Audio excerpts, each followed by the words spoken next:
Right, absolutely. It is a tightrope. But I think we need to remember that those jobs will still be at stake no matter what, because it's not as if we can just say everything is going to be opened up and everything will be back to normal, because people are still going to be sick, people are still going to be dying from this. And as we ease those lockdowns, then you're just going to have more of that, which will also cripple economic activity. So I don't think there's necessarily an either or there.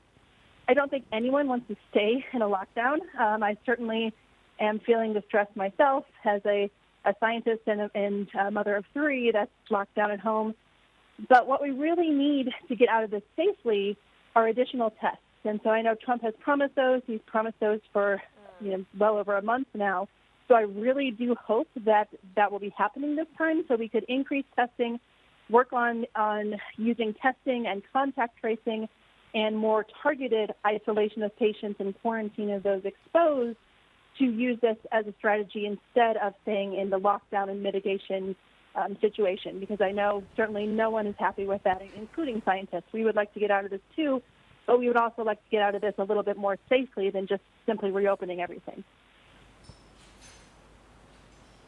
Tara, I hear you on the testing. I mean, that just seems to be critical to do this reopening safely, and hopefully we'll get there, as you say. But it also seems to me that an effective treatment would go a long way, because people need to feel confident that if they actually get this virus, that there's something to treat them, because the wait for a vaccine is going to be a bit longer. One that's talked about so much is Gilead's remdesivir. Even in Japan, it looks like they're trying to get quick approval of remdesivir. That's according to Prime Minister Abe, as we understand from reports. Can you give us your understanding of the efficacy on this treatment specifically?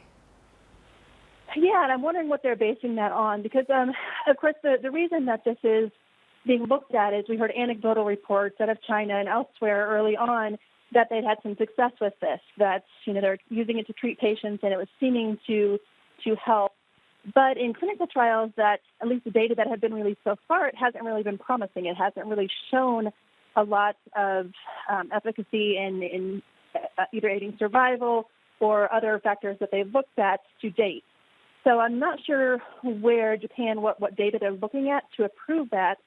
I know NIH has sponsored a trial here in the United States that is supposed to come out, I believe, next month, of more than 500 patients, where they've done a supposedly well-designed clinical trial, but I don't know anything about the outcome of that yet. So far, really nothing that we've seen has been extremely positive for that.